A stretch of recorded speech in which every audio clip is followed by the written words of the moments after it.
Assalamualaikum warahmatullahi wabarakatuh.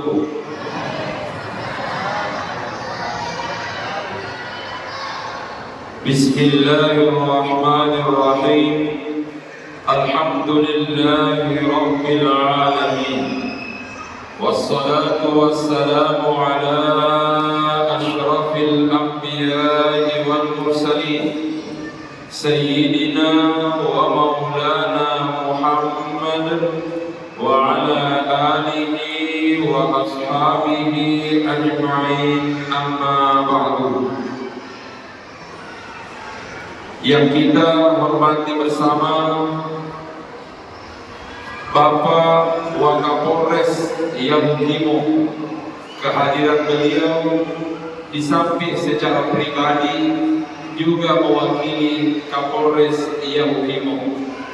Yang kita hormati bersama pejabat yang mewakili Komandan Kodim Yahukimo. Yang kita hormati bersama Bapak Komandan Satgas Pantas Mobile Marinir. Hadirin hadirat yang tidak sempat kami sebutkan satu persatu, yang insya Allah semuanya dirahmati dan diberkahi oleh Allah Subhanahu wa Ta'ala. Hadirin yang dimuliakan Allah, berbicara mengenai Isra dan Mi'rajnya Nabi, begitu banyak yang bisa disampaikan. Saya ulangi, berbicara mengenai Isra dan Mi'rajnya Nabi, begitu banyak yang bisa disampaikan. Namun izinkan pada kesempatan kali ini kami menyampaikan 3 hal. Apa itu?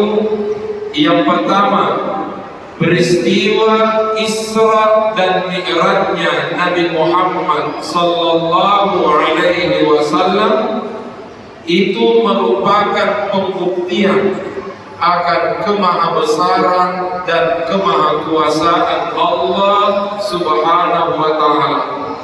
Mengapa demikian? Karena peristiwa ini sulit diterima oleh akal.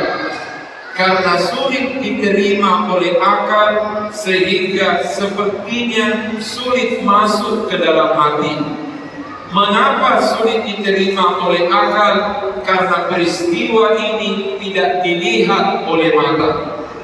Tapi kata ulama, sekalipun tidak dilihat oleh mata, sekalipun tidak masuk akal, tapi kalau kita menggunakan pendekatan keimanan, maka insya Allah akan mudah diterima. Kenapa demikian? Ada satu rumus mengatakan, tidak semua yang benar mesti dilihat oleh mata, dan tidak semua yang dilihat oleh mata itu benar. Saya ulangi, ini rumus umum. Tidak semua yang benar mesti dilihat oleh mata, dan tidak semua yang dilihat oleh mata itu benar. Saya kasih contoh. Bisa jadi ada orang berjumpa dengan kita di tengah jalan, bertemu dan berpapasan dengan kita di tengah jalan. Begitu kita menemuinya, ternyata wajahnya tersenyum manis. Namun tidak semua orang yang tersenyum manis hatinya pun juga ikut berbahagia. Bahkan sebaliknya, tidak sedikit ada orang wajahnya tersenyum manis namun hatinya menangis. Apa artinya? Tidak semua yang dilihat oleh mata itu benar. Sampai-sampai di Makassar, mohon izin komandan, di Makassar sering ada ungkapan mengatakan, biarlah wajahku wajah-wajah anarkis, yang penting hatiku tetap romantis. Artinya apa? Bisa jadi yang dilihat oleh mata itu berbeda dengan kenyataan. Begitu juga sebaliknya, tidak semua yang benar mesti dilihat oleh mata. Saya kasih contoh. Di masjid ini kita sepakat pasti ada listrik. Di masjid ini kita sepakat pasti ada listrik. Namun tidak satu pun orang yang pernah melihat listrik. Tapi kenapa kita yakin ada listrik? Karena kipas angin berputar, speaker berbunyi. Apa sebabnya? Karena ada listrik, sekalipun listrik tidak dilihat oleh mata. Itu berarti tidak semua yang benar mesti dilihat oleh mata. Kasih contoh lain. Mohon izin, disebutkan dalam sebuah cerita, konon ada seorang guru bertanya kepada murid-muridnya yang beragama Islam. Guru ini mengatakan, anak-anakku semuanya, siapa Tuhan kalian? Maka semua anak SD ini berteriak menjawab, Tuhan kami adalah Allah. Lalu kembali guru ini bertanya, siapa yang pernah melihat Allah? Maka semua anak SD menjawab, tidak ada yang pernah melihat Allah. Waktu itu sang guru langsung mengatakan, kalau begitu Allah tidak ada, karena tidak ada yang pernah melihatnya. Karena di dalam pikiran Pak Guru nanti disebut benar apabila dilihat oleh mata. Ternyata ada salah seorang anak SD tersinggung. Dia angkat tangannya. Kemungkinan ini anak SD dari Yahukimo. Dia angkat tangannya sambil mengatakan, Pak Guru, saya juga mau bertanya. Maka gurunya mengatakan, silahkanlah bertanya. Berdirilah dia di depan kelas, seraya mengatakan, teman-teman semuanya, guru kita berpikir pakai apa? Guru kita berpikir pakai apa? Orang Bugis mengatakan, guru tak memikiri agar anak pakai. Semua anak SD serentak menjawab, guru kita berpikir menggunakan akalnya. Lalu dia kembali bertanya, siapa yang pernah melihat akalnya Pak Guru? Maka semua anak SD menjawab, tidak ada yang pernah melihat akalnya Pak Guru. Maka seketika itu dia mengatakan, kalau begitu guru kita adalah guru yang tidak punya akal. Apa artinya? Tidak semua yang benar mesti dilihat oleh mata. Inilah Isra Mi'raj Nabi Muhammad sallallahu alaihi wasallam. Itulah sebabnya hadirin yang dimuliakan Allah, ayat yang berbicara perjalanan Nabi Muhammad dari Masjidil Haram ke Masjidil Aqsa itu diawali dengan kalimat Subhana. Kata ulama, kalau ada ayat di dalam Al-Quran diawali dengan kalimat Subhana, maka itu isyarat yang akan disampaikan adalah sesuatu yang luar biasa.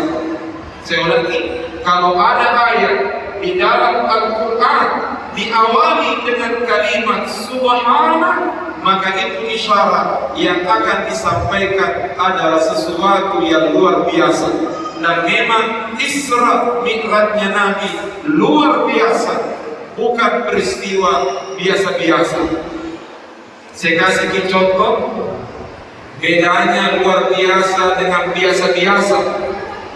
Kalau ada orang di Yahukimo dikejar anjing, kalau ada jamaahnya Masjid Taqwa dikejar anjing, tiba-tiba dia digigit oleh anjing, itu biasa. Tapi kalau ada jamaahnya Masjid Yahukimo dikejar anjing, tapi begitu dia dikejar anjing, dia balik menggigit anjing, ini luar biasa. Seperti itulah Isra Mi'raj. Di masa Nabi, kalau ada orang berjalan dari Mekah kepada 1 bulan pergi, 1 bulan pulang, itu biasa.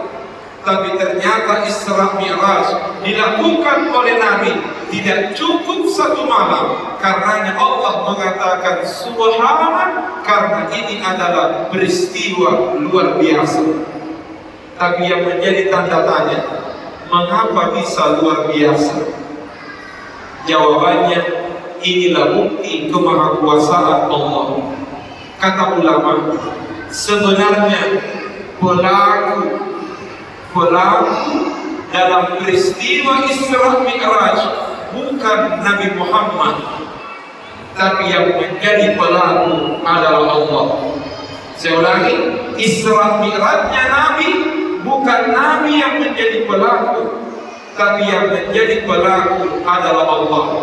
Buktinya mana? Ayatnya mengatakan subhanalladzi asra bi'abdihi lailan minal masjidil haram ilal masjidil aqsa. Maha suci Allah yang telah memperjalankan hambanya dari Masjidil Haram ke Masjidil Aqsa. Saya ulangi, ayatnya mengatakan Maha suci Allah yang telah memperjalankan hambanya dari Masjidil Haram ke Masjidil Aqsa. Allah tidak mengatakan Nabi Muhammad berjalan, tapi Allah mengatakan Dia yang telah memperjalankan Nabi Muhammad dari Masjidil Haram ke Masjidil Aqsa. Apa artinya? Andai kata Nabi mengatakan tadi malam saya berjalan, kita boleh tidak percaya.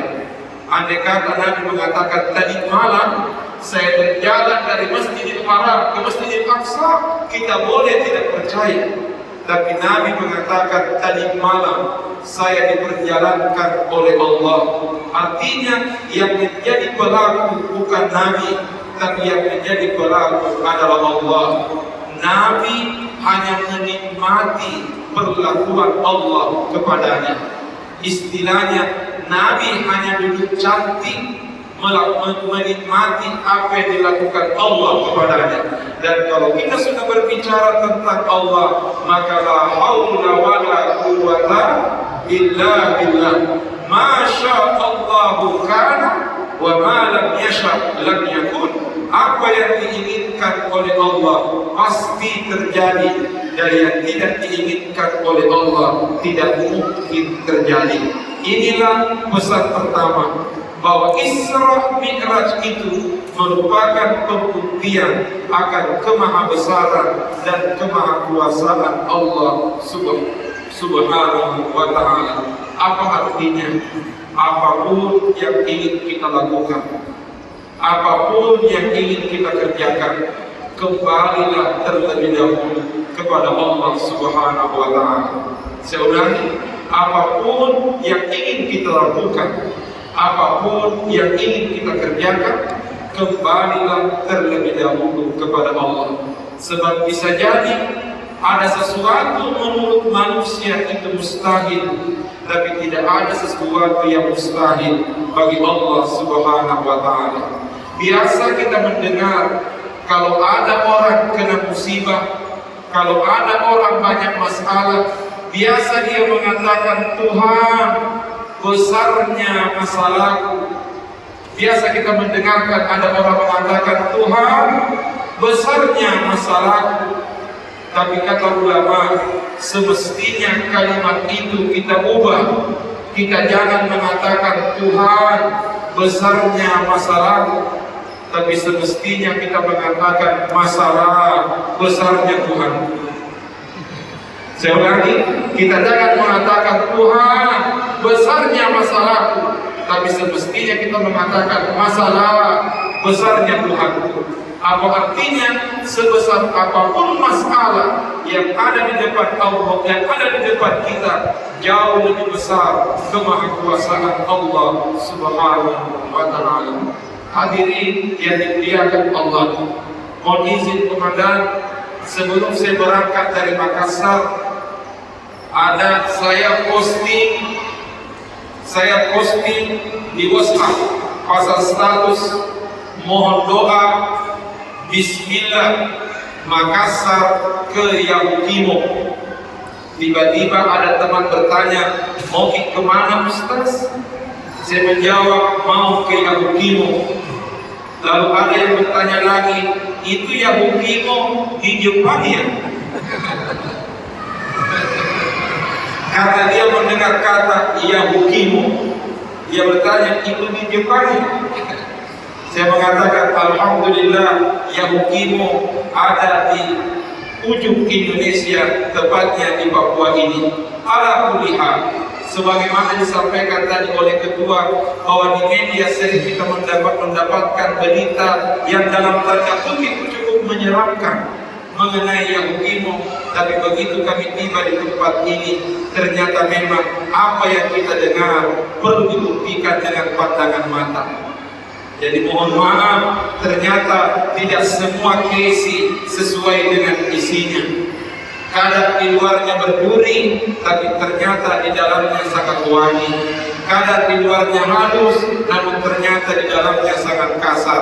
Dan ternyata Yahukimo, kabarnya di luar sangat menyeramkan, tapi begitu tiba di tempat ini, Masya Allah, begitu nikmat tinggal di Yahukimo.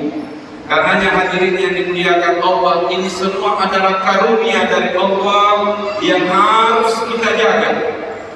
Mensyukuri nikmat Allah tidak cukup dengan kalimat alhamdulillah, tapi mensyukuri nikmat Allah dengan menjaga nikmat itu serta menggunakan nikmat itu sebaik mungkin sesuai dengan apa yang diridai oleh Allah.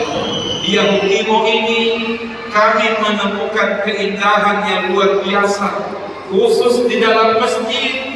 Ternyata jamaahnya bukan hanya orang Papua asli, tapi ternyata banyak juga dari tanah Sulawesi, ada juga dari Kalimantan, ada juga dari tanah Jawa. Berarti Masjid Taqwa ini ibaratnya miniatur Indonesia. Ada Bugisnya, ada Jawanya, ada Palembangnya, dan sebagainya dan sebagainya. Mohon maaf, ada sebuah ungkapan mengatakan, pelangi itu indah bukan karena satu warnanya, tapi pelangi itu indah karena pelangi memiliki banyak warna yang berbeda. Merah, kuning, hijau di langit yang biru, itulah pelangi yang indah. Tapi rahasia keindahan pelangi karena warna-warna yang berbeda tidak pernah bertengkar antara satu dengan lain. Dan sepertinya itulah yang harus kita jaga demi membangun keindahan di Yahukimo ini. Di Yahukimo ada Muslim, di Yahukimo ada non-Muslim. Pastinya bahwa ini adalah karunia dari Allah. Sebuah ungkapan mengatakan, berusahalah untuk berada dalam keseragaman. Tapi kalaupun kita tidak bisa berada dalam keseragaman, paling tidak saling menghargai dalam keragaman. Saya ulangi, kita perlu sepakat dalam keseragaman. Seragam artinya satu warna, tapi kalaupun kita tidak bisa seragam, paling tidak saling menghargai dalam keragaman. Dan itulah Isra Mi'rajnya Nabi Muhammad sallallahu alaihi wasallam, mengajarkan kita semua untuk menjaga, saling menghargai dan menghormati dalam keragaman yang ada. Pertanyaan, mana buktinya? Jawabannya, tujuan utama Nabi Muhammad Isra Mi'raj adalah Allah ingin memberikan perintah salat 5 waktu kepada Nabi. Tapi yang menjadi tanda tanya, kalau tujuannya menerima perintah salat di atas, lalu mengapa dalam perjalanan ini Allah memberi kesempatan kepada Nabi Muhammad untuk berjumpa dengan beberapa nabi yang pernah diutus sebelumnya? Kata ulama, itu merupakan pesan bahwa para nabi dan rasul yang pernah diutus oleh Allah, pastinya mereka memiliki perbedaan dengan Nabi Muhammad. Mereka memiliki perbedaan dengan Nabi Muhammad, termasuk perbedaan umat, termasuk perbedaan ajaran. Namun pastinya Mereka semua punya kesamaan dan kesatuan, sama-sama memperjuangkan tauhid la ilaha illallah. Apa artinya? Ini merupakan pesan dari Allah. Di dalam kehidupan bermasyarakat pasti ada perbedaan dan keragaman, namun di balik perbedaan pasti ada persamaan. Oleh karenanya tidak perlu memperuncing perbedaan, kita hanya perlu memperkuat persamaan di antara kita. Dengan menguatkan persamaan, tentu akan menguatkan persatuan dan kesatuan umat di dalamnya. Maka inilah hikmah yang pertama. Isra Mi'raj adalah pembuktian kemahakuasaan Allah Subhanahu wa Ta'ala. Yang kedua, hadirin yang dimuliakan Allah, Isra Mi'rajnya Nabi adalah pembuktian akan kemuliaan Nabi Muhammad. Isra Mi'rajnya Nabi adalah pembuktian akan kemuliaan Nabi Muhammad.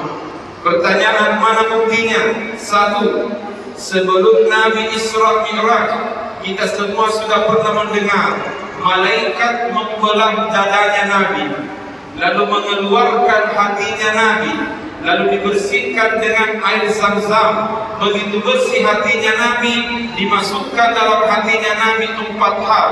Ada iman, ada ilmu, ada keyakinan, dan rasa sayang dan kasih.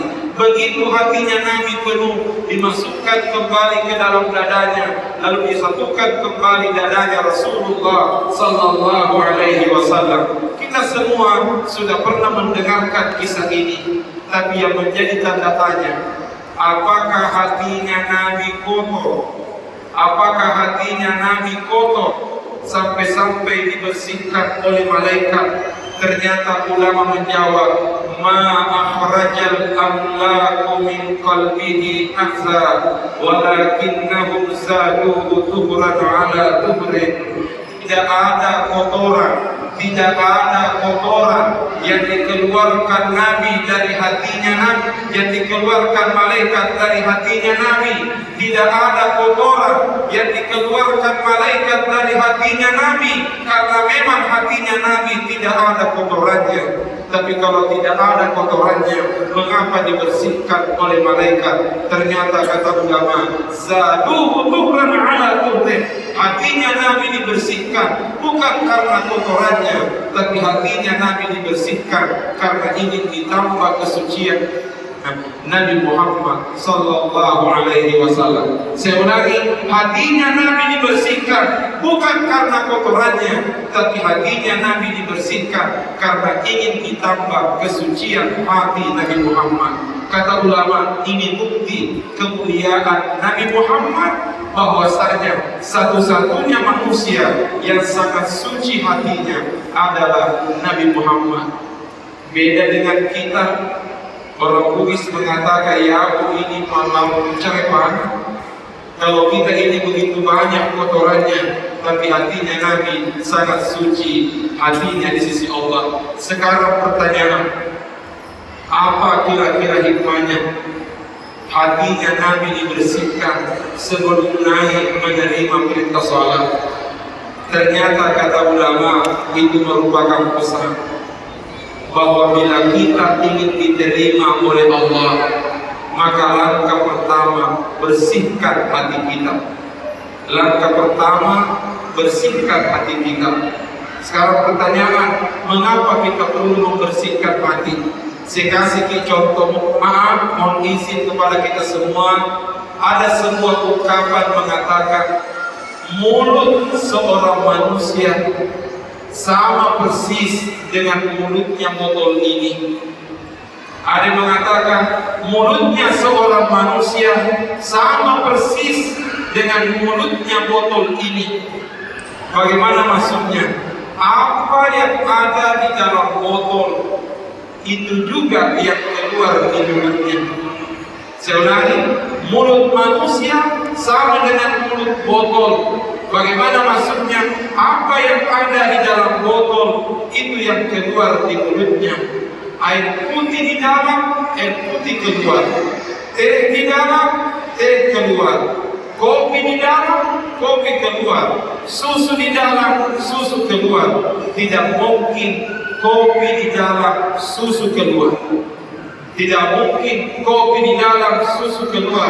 Apa artinya? Mulut ini adalah gambaran isi hati. Karenanya kata ulama, disitulah perlunya kita membersihkan hati. Karena apa yang keluar di mulut itu sebenarnya gambaran dari isi hati kita. Kata ulama, itulah hikmahnya hatinya Nabi dibersihkan sebelum beliau naik menerima perintah salat sebagai pesan bahwa bila kita ingin diterima oleh Allah, tapacingi mia kita berkiriolo, bersihkan hati kita terlebih dahulu. Sekarang muncul tanda tanya, bagaimana caranya membersihkan hati? Salah satu di antaranya seorang ulama besar yang bernama Al-Imam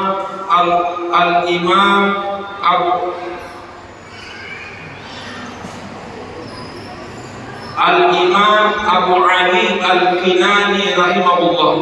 Seorang ulama besar yang bernama Al-Imam Abu Ali Al-Kinani rahimahullah.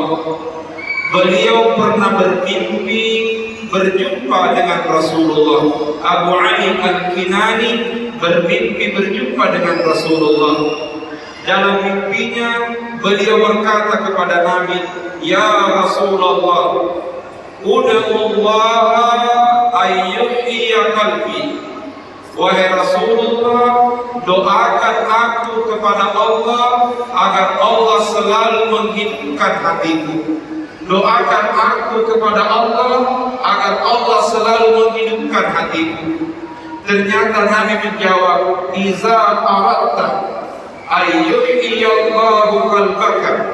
Bila engkau ingin Allah membersihkan hatimu, Allah menghidupkan hatimu, wala yamutu abadan, dan hatimu tidak pernah mati.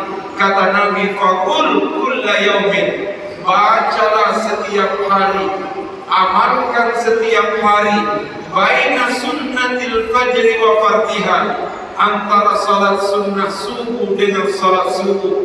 Artinya begitu selesai asar kita salat sunnah 2 rakaat. Selesai salat sunnah 2 rakaat sebelum subuh, kita duduk-duduk menunggu iqamah. Sambil menunggu iqamah, kita membaca yang diajarkan oleh Nabi 40 marratan, sebanyak 40 kali. Sebanyak 40 kali dengan membaca Ya Hayyu Ya Qayyum La ilaha illa anta. Saya ulangi, Ya Hayyu Ya Qayyum La ilaha illa anta. Sekali lagi, Ya Hayyu Ya Qayyum La ilaha illa anta. Diamalkan antara salat sunnah subuh dengan salat subuh. Kata Nabi, itu bisa menjadi sebab hati kita dihidupkan oleh Allah Subhanahu wa ta'ala. Kemudian bukti yang kedua, kemuliaan Nabi Muhammad ketika beliau tiba di Masjidil Aqsa. Ketika tiba di Masjidil Aqsa, ternyata semua Nabi dan Rasul berkumpul di Masjidil Aqsa menunggu kedatangan Nabi Muhammad. Begitu Nabi Muhammad tiba di Masjidil Aqsa, malaikat Jibril pun mengumandangkan iqamah sebagai pertanda salat berjamaah akan dilaksanakan. Sekarang pertanyaan, salat apa yang akan dilakukan? Padahal Nabi belum naik ke atas bermi'raj. Kata ulama, Nabi melaksanakan Isra Mi'raj bukan untuk menerima salat, tapi Nabi Muhammad Isra Mi'raj untuk menerima perintah salat 5 waktu. Bukan untuk menerima salat, karena sebelum Isra Mi'raj sudah ada salat. Tapi begitu dari Isra Mi'raj baru ada salat 5 waktu. Jadi Nabi bermi'raj bukan menerima salat, tapi menerima perintah salat 5 waktu. Singkat cerita, berkumpullah mereka di Masjidil Aqsa. Malaikat Jibril mengumandangkan iqamah, bertanda salat berjamaah akan dilaksanakan. Begitu semua nabi dan rasul berdiri akan melaksanakan salat berjamaah, semuanya baku dorong-dorong jadi imam. Semuanya baku dorong-dorong jadi imam. Tidak ada yang mau maju ke depan. Datanglah malaikat Jibril menarik tangannya Nabi Muhammad ke depan. Saat itulah Nabi Muhammad dilantik oleh Allah menjadi imam anbiya wal mursalin, imamnya para nabi dan rasul. Kata ulama, ini adalah bukti kemuliaan Nabi Muhammad. Di sini juga kita bisa mengambil pelajaran bahwa kalau kita mau melaksanakan sholat berjamaah, ada dua tempat orang baku dorong-dorong jadi imam. Kalau kita mau sholat berjamaah, ada dua tempat orang baku dorong-dorong jadi imam. Kapan itu? Pertama, kalau berkumpul sesama orang pintar, baku dorong-dorong jadi imam. Yang kedua, ada juga tempat orang baku dorong-dorong jadi imam. Bukan orang pintar yang berkumpul, tapi berkumpul sesama orang bodoh. Baku dorong-dorong juga mereka. Berkumpul sesama orang pintar baku dorong-dorong, tapi berkumpul sesama orang bodoh juga baku dorong-dorong. Mumpuk mana ini alasan? Karena apa di bawahan. Ada yang mengatakan rusak suaranya, ada yang mengatakan lupa kacamatanya. Hadirin yang dimuliakan Allah, tapi di sini muncul tanda tanya. Ada tanda tanya besar. Apa kira-kira sebabnya Nabi Muhammad yang terpilih menjadi imam? Apa sebabnya Nabi Muhammad yang terpilih jadi imam? Ternyata Al-Quran menjawab, Nabi Muhammad terpilih jadi imam bukan karena ilmunya, bukan karena pangkatnya, bukan karena jabatannya, tapi Nabi Muhammad terpilih jadi imam. Wa innaka la'ala khuluqin 'azim. Sesungguhnya engkau Muhammad memiliki akhlak dan budi pekerti yang mulia. Apa artinya? Kemuliaan Nabi Muhammad bukan karena ilmunya, tapi kemuliaan Nabi Muhammad karena adab dan akhlaknya.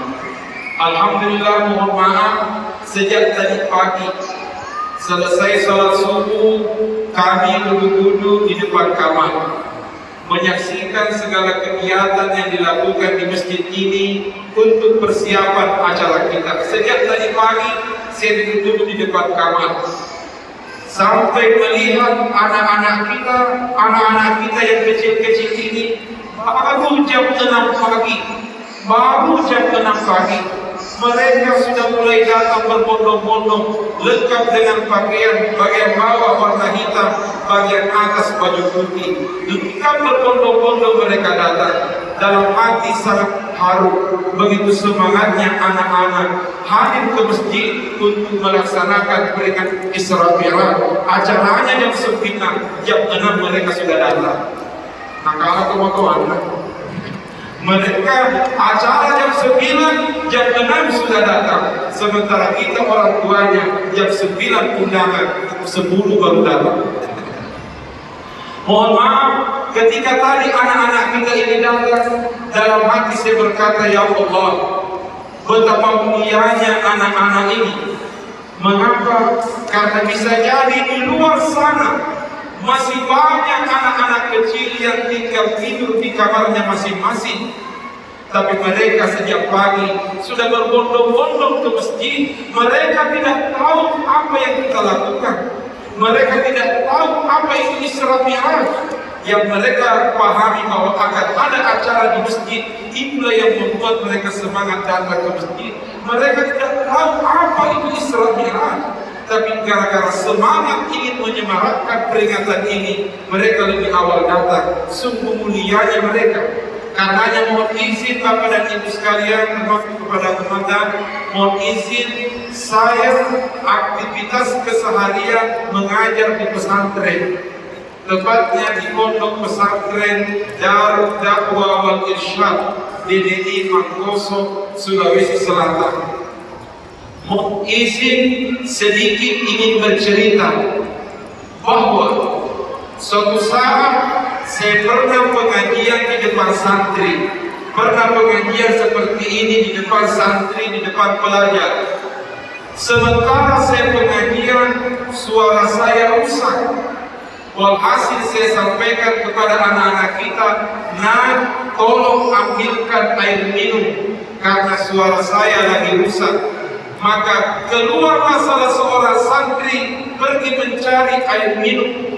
Tidak lama kemudian datanglah santri ini membawa satu botol air mineral persis sama dengan apa yang saya pegang sekarang, persis sama dengan apa yang saya pegang sekarang, dengan merek Le Minerale. Lalu saya tanya anak itu, nah kenapa Le Minerale? Ternyata dia jawab, Ustaz, sengaja Le Minerale karena Le Minerale ada manis-manisnya. Ternyata Ustaz Irwan menuangkan Pure Life. Ternyata anak ini tidak langsung menyerapkan botol itu. Apa yang dia lakukan? Ternyata anak itu terlebih dahulu pergi mencari piring-piring kecil. Pergi mencari piring kecil. Nanti setelah menemukan piring kecil, dia ambil piring itu, lalu dia letakkan botol itu di atas piring, lalu dia letakkan di depan saya. Sebenarnya saya sangat paham apa yang dilakukan oleh anak ini. Tadi boleh. Ada di sini. Macam ni. Lebih tinggi ada.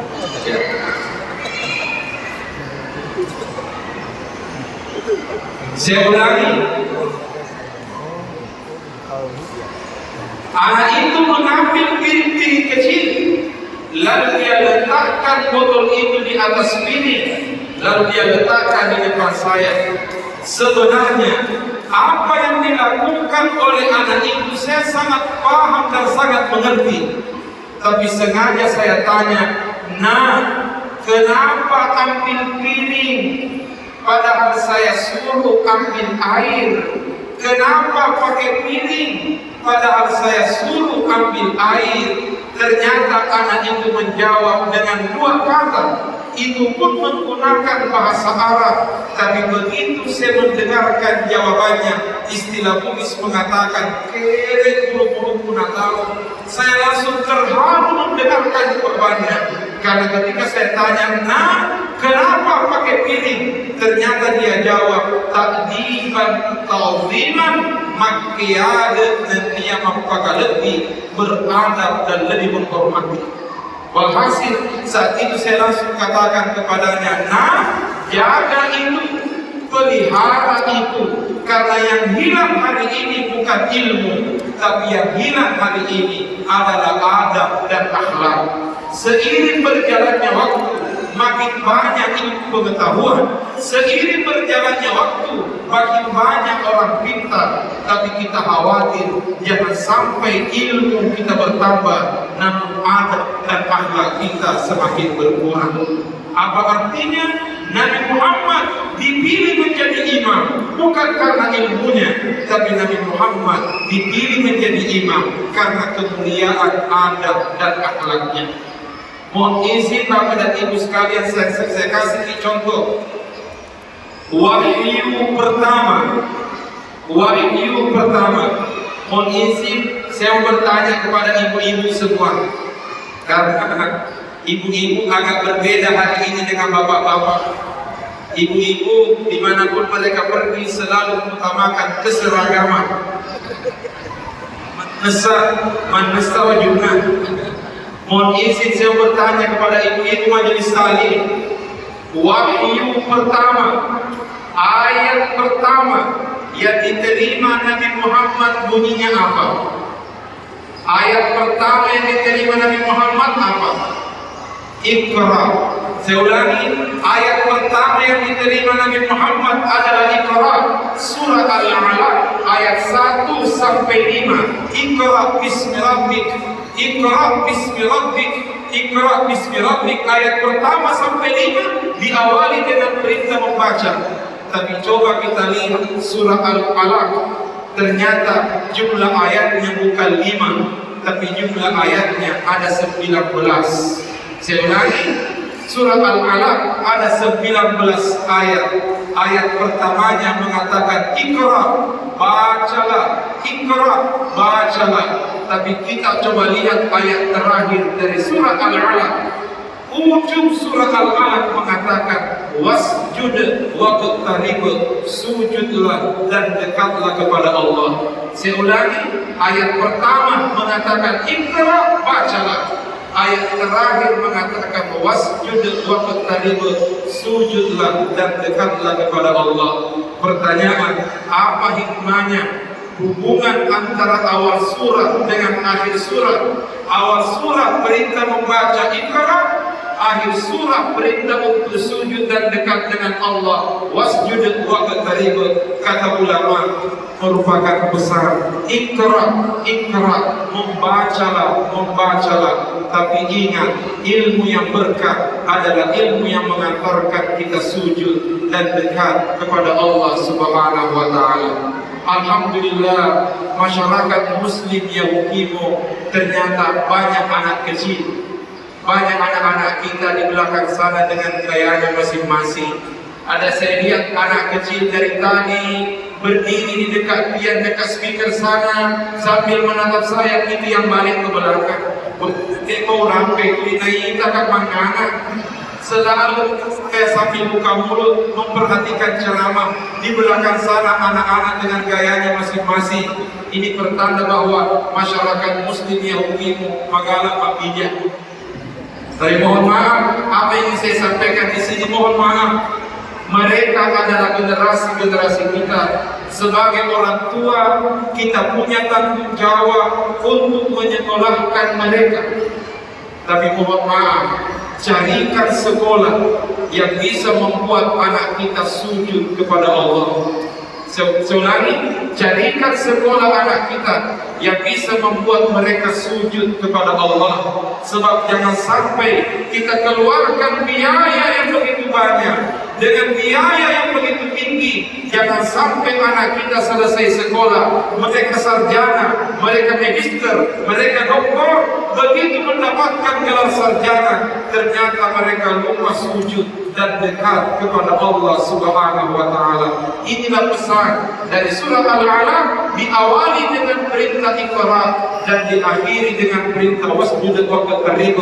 Awal ayat perintah membaca, akhir ayat perintah untuk sujud dan dekat kepada Allah Subhanahu wa Ta'ala. Maka inilah hikmah yang kedua, bahwasanya Isra Mi'rajnya Nabi merupakan pembuktian akan kemuliaan Nabi Muhammad sallallahu alaihi wasallam. Terakhir, hadirin yang dimuliakan Allah, hikmah yang ketiga dari Isra Mi'rajnya Nabi adalah pembuktian akan kemuliaan salat 5 waktu. Pertanyaan, mana dalilnya? Semua perintah agama diantar oleh malaikat Jibril kecuali perintah salat 5 waktu. Nabi Muhammad yang diundang langsung oleh Allah untuk menerima perintah salat ini. Saya tidak ingin menyampaikan ayat atau hadis mengenai salat 5 waktu karena tentu sudah sangat banyak ayat dan hadis kita dengar. Tapi saya sedikit ingin bercerita. Andre Gurutta, pimpinan pondok pesantren Dede Imam Koso yang kita kenal dengan nama Andre Gurutta Farid Wajdi. Beliau hanya memiliki 1 orang anak.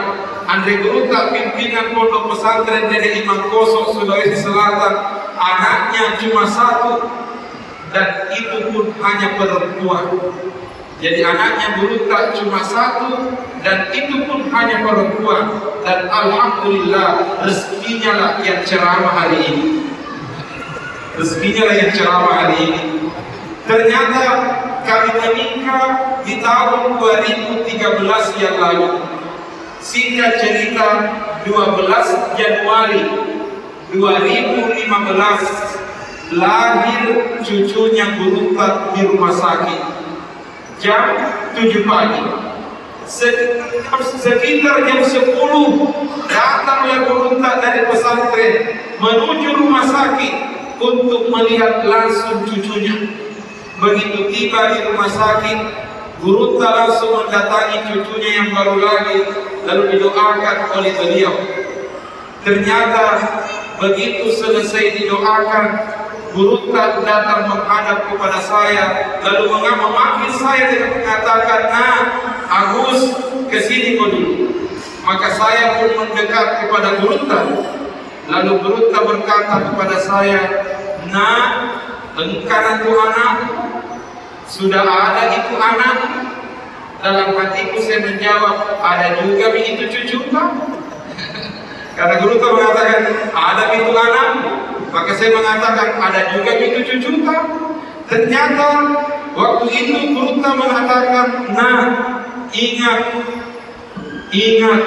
sesukses apapun anakmu di dunia, sesukses apapun anakmu di dunia, kalau anakmu tidak melaksanakan sholat, kesuksesannya itu tidak ada artinya, karena ujung-ujungnya anakmu akan masuk neraka." Kata Gurunta, "Nah, ingat, sesukses apapun anakmu di dunia, kalau anakmu tidak melaksanakan sholat, kesuksesannya itu tidak ada artinya, karena ujung-ujungnya anakmu akan masuk neraka." Baru cukup 1 hari kelahiran cucunya, Gurunta sudah mengingatkan menantunya mengenai sholat cucunya. Pertanyaan mengapa demikian? Itu menunjukkan begitu mulianya sholat 5 waktu. Bapak dan Ibu, kita semua punya orang tua. Kita semua punya orang tua. Bisa jadi orang tua kita tidak pernah sekolah. Bisa jadi orang tua kita tidak pandai membaca, tidak pandai menulis. Tapi alhamdulillah kita anaknya rajin melaksanakan sholat. Kita sekarang sudah bisa membaca, sudah bisa menulis. Pertanyaan, apakah anak-anak kita sudah melaksanakan sholat? Kapan anak kita tidak melaksanakan sholat, berarti kita dari orang yang tidak pandai membaca dan tidak pandai menulis. Karenanya inilah Isra Mi'raj, merupakan pesan dari Allah, bukan hanya meyakini kemahabesaran Allah, bukan hanya meyakini kemuliaan Nabi Muhammad, tapi Isra Mi'raj semestinya menjadi penyemangat bagi kita untuk bisa lebih dekat kepada Allah Subhanahu wa Ta'ala. Hadirin yang dimuliakan Allah, karenanya terakhir sebagai penutup, kami membaca di dalam Al-Quran kisahnya Nabi Ibrahim alaihissalam ketika beliau diperintahkan oleh Allah membawa anak dan istrinya ke Mekah. Dalam hal ini Nabi Ismail alaihissalam. Nabi Ismail waktu itu masih bayi, dibawa oleh Nabi Ibrahim bersama dengan ibunya yang bernama Siti Hajar.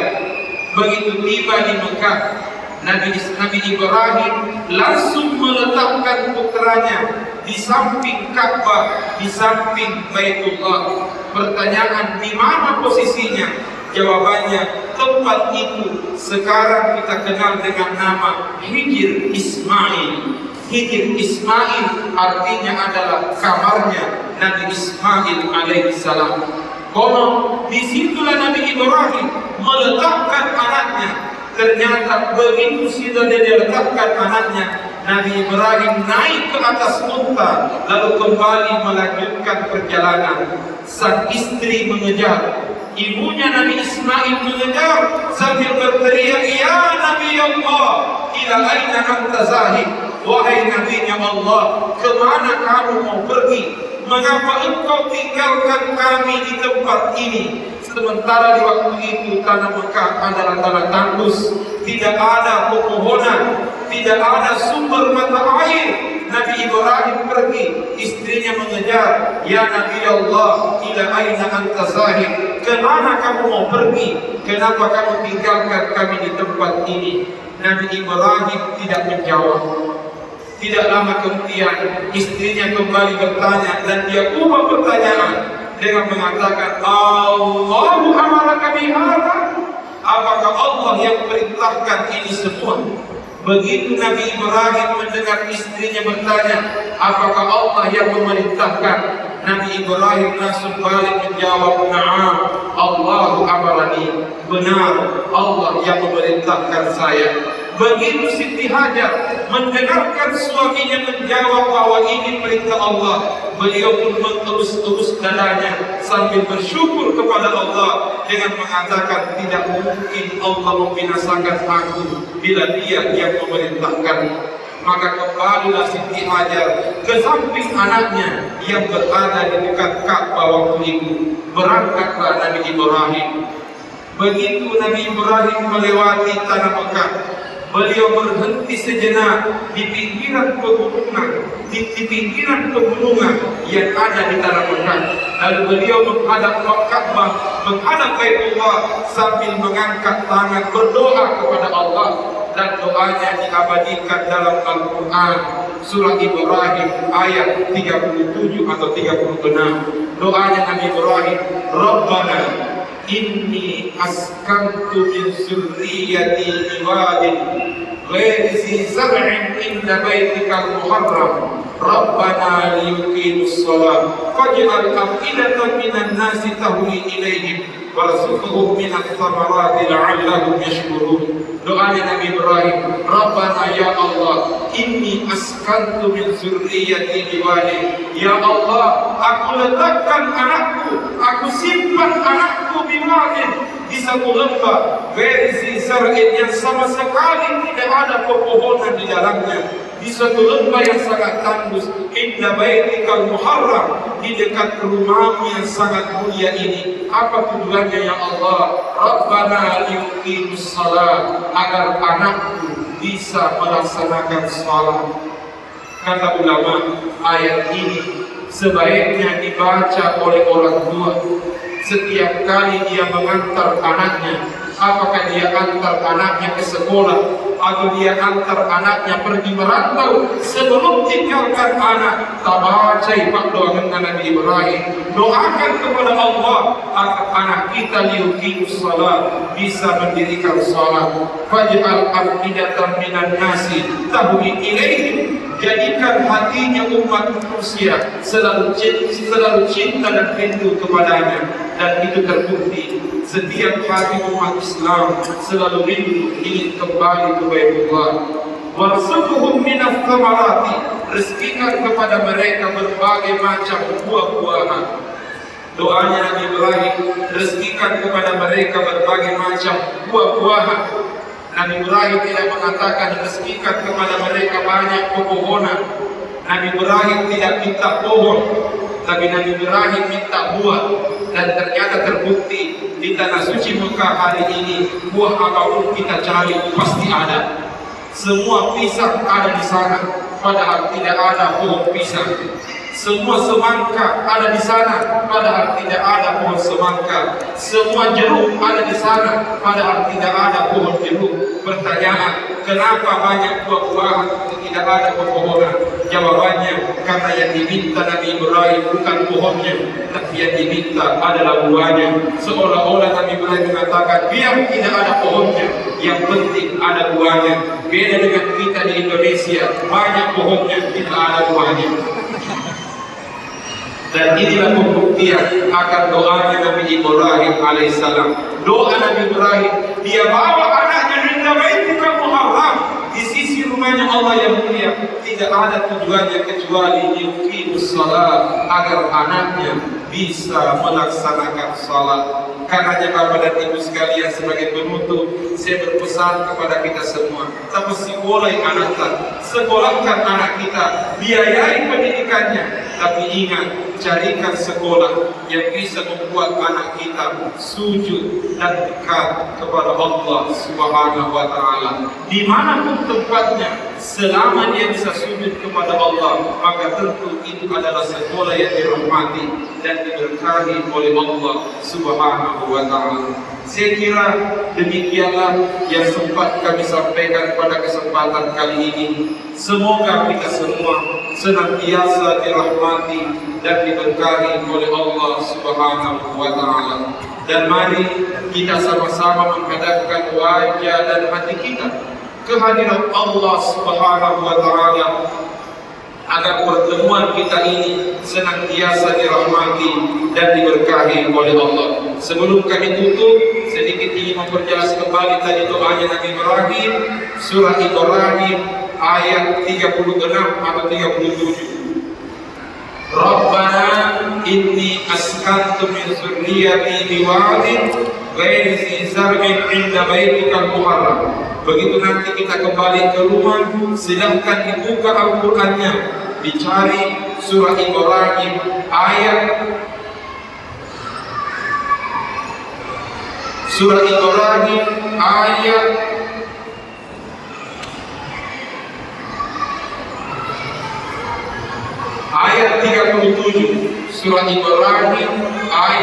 37. Surah Ibrahim ayat 37 itu adalah doa yang baik dibaca oleh orang tua setiap kali mengantar anak, apakah itu ke sekolah atau di mana saja. Sebelum kita tinggalkan anak, kita baca ia ropak doa ini, bacalah doa itu agar Allah memberikan keberkahan kepada anak-anak kita, dan pada akhirnya anak-anak kita menjadi orang yang dirahmati dan diberkahi oleh Allah Subhanahu wa Ta'ala. A'udzu billahi minasyaitonir rajim. Bismillahirrahmanirrahim. Alhamdulillahi rabbil alamin. Allahumma shalli ala sayyidina Muhammad wa ala alihi wa sahbihi wa sallim. Allahumma ja'al jam'ana hadha jam'an mubarakan wa tafarruqana min ba'dihi tafarruqan marhuman ma'suma. Allahumma jam'ana biman tuhibbu wa waffiqna liman tuhibbu wa tardah ya dzal jalali wal ikram.